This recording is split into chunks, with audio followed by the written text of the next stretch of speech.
ಬನ್ನಿ ಇವತ್ತು ಒಂದು ಮನಕಲಕುವ ಕಥೆಯನ್ನ ನೋಡೋಣ. ದುರಾಸೆಯ ಮುಖವಾಡ ಮತ್ತು ನಿಜವಾದ ಬಂಧುಗಳು. ಈ ಕಥೆ ನಮ್ಮ ಸಂಬಂಧಗಳ ಸಂಕೀರ್ಣತೆ ಮತ್ತು ಮನುಷ್ಯನ ಸ್ವಭಾವದ ಇನ್ನೊಂದು ಮುಖವನ್ನ ನಮಗೆ ತೋರಿಸುತ್ತೆ. ಈ ಇಡೀ ಕಥೆಯನ್ನ ಅರ್ಥ ಮಾಡ್ಕೋಬೇಕು ಅಂದ್ರೆ ನಾವೊಂದು ಪ್ರಶ್ನೆ ಕೇಳ್ಕೋಬೇಕು. ಆಸ್ತಿ ಹೆಚ್ಚು ಮುಖ್ಯನಾ ಅಥವಾ ನಮ್ಮನ್ನ ಪ್ರೀತಿಸೋ ಜನ ಮುಖ್ಯನಾ? ಇದೇ ಪ್ರಶ್ನೆ ನಮ್ಮ ಕಥಾನಾಯಕಿಯ ಜೀವನದಲ್ಲಿ ಎಂಥ ಬಿರುಗಾಳಿ ಎಬ್ಬಿಸುತ್ತೆ ಅಂತ ನೋಡೋಣ ಬನ್ನಿ. ಹಾಗಾದ್ರೆ ಬನ್ನಿ ಕಥೆಯೊಳಗೋಗೋಣ. ನಮ್ಮ ಕಥೆಯ ಮುಖ್ಯ ಪಾತ್ರ ಶೀಲಾ ಅಂತ. ಅವ್ರದ್ದು ತುಂಬು ಸಂಸಾರ, ಆದ್ರೆ ಏನೋ ಒಂಥರ ನೆಮ್ಮದಿ ಅನ್ನೋದೇ ಇರ್ಲಿಲ್ಲ ಆ ಮನೇಲಿ. ಶೀಲಾ ಅವರ ಕುಟುಂಬ ಅಂದ್ರೆ ಅವರ ಮಗ ರಮೇಶ್, ಸೊಸೆ ಲತಾ, ಮಗಳು ಪ್ರೀತಿ ಮತ್ತೆ ಅಳಿಯ ಅರುಣ್ ಎಲ್ಲರೂ ಒಟ್ಟಿಗೆ ಇದ್ರು. ಆದ್ರೆ ಸಮಸ್ಯೆ ಅಲ್ಲೇ ಶುರುವಾಗಿತ್ತು. ಅಳಿಯ ಅರುಣಿದಾನಲ್ಲ, ಅವನು ಸೊಸೆ ಲತಾ ಜೊತೆ ಸರಿ ಇರ್ಲಿಲ್ಲ, ಅಂದ್ರೆ ಅನುಚಿತವಾಗಿ ನಡ್ಕೋತಿದ್ದ. ಇದೇ ಮನೆಯ ಶಾಂತಿಯನ್ನ ಹಾಳು ಮಾಡಿತ್ತು. ಮನೆಯಲ್ಲಿ ನೆಮ್ಮದಿ ಬೇಕಲ್ಲ, ಅದಕ್ಕೋಸ್ಕರ ಶೀಲಾ ಮನಸ್ಸಿಗೆ ಕಲ್ಲು ಹಾಕ್ಕೊಂಡು ಒಂದು ತುಂಬನೇ ಕಷ್ಟದ ನಿರ್ಧಾರ ತಗೋತಾರೆ. ಅಂದ್ರೆ ಪ್ರೀತಿಯ ಮಗ ಸೊಸೆಗೆ ನೀವು ಬೇರೆ ಮನೆ ಮಾಡ್ಕೊಳ್ಳಿ ಅಂತ ಹೇಳ್ಬಿಡ್ತಾರೆ.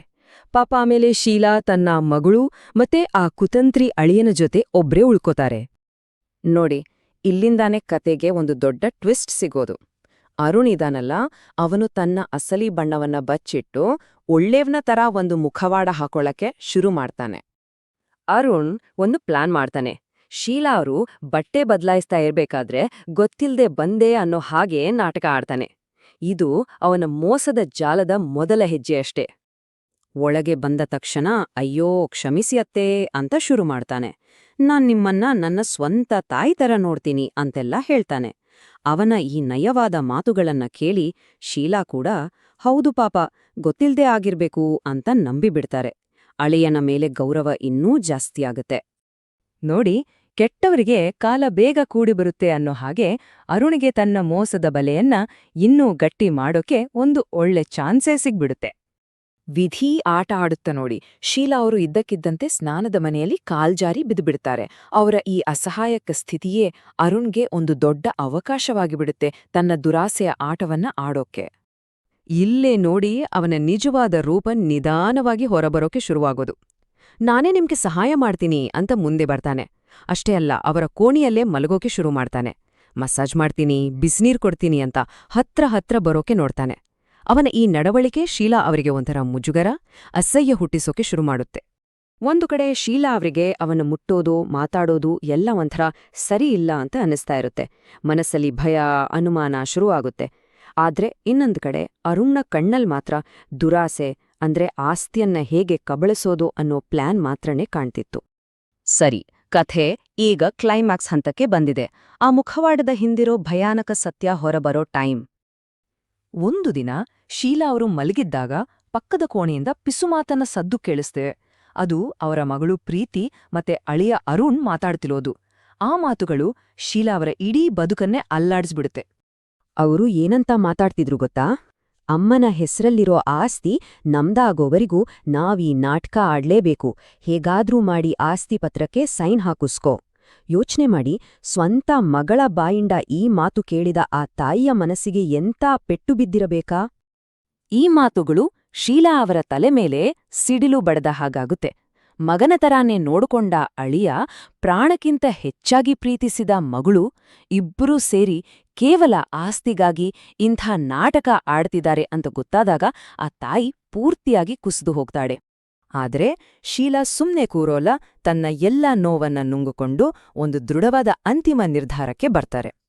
ದೇವರೇ ಕಣ್ಣು ಬಿಟ್ಟ ಹಾಗೆ ಮರುದಿನಾನೇ ಅವರ ಮಗ ರಮೇಶ್ ಮತ್ತು ಸೊಸೆ ಲತಾ ಮನೆಗೆ ಬರ್ತಾರೆ.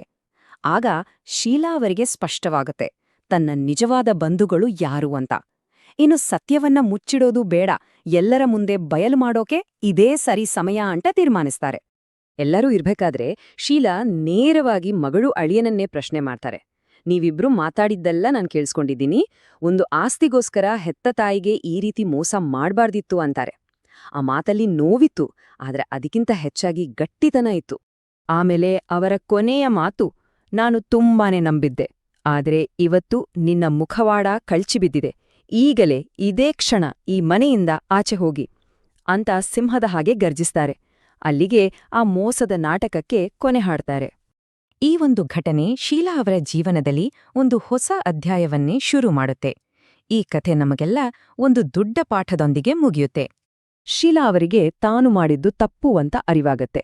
ತನ್ನನ್ನ ಯಾವುದೇ ಕಲ್ಮಶ ಇಲ್ಲದೆ ಪ್ರೀತಿಸ್ತಿದ್ದ ಮಗ ಸೊಸೆ ಹತ್ರ ಹೋಗಿ ಕ್ಷಮೆ ಕೇಳ್ತಾರೆ. ಅವರನ್ನ ಮತ್ತೆ ಪ್ರೀತಿಯಿಂದ ಮನೆಗೆ ವಾಪಸ್ ಕರ್ಕೋತಾರೆ. ಕೊನೆಗೂ ಆ ಕುಟುಂಬ ಮತ್ತೆ ಪ್ರೀತಿಯನ್ನು ಅಡಿಪಾಯದ ಮೇಲೆ ಒಂದಾಗತ್ತೆ. ಹಾಗಾದ್ರೆ ಈ ಕಥೆಯಿಂದ ನಾವೇನು ಕಲಿತ್ವಿ? ನೋಡಿ, ಆಸ್ತಿ, ದುಡ್ಡು, ಅಂತಸ್ತು ಇದೆಲ್ಲ ಇವತ್ತು ಇರುತ್ತಾ, ನಾಳೆ ಹೋಗುತ್ತೆ.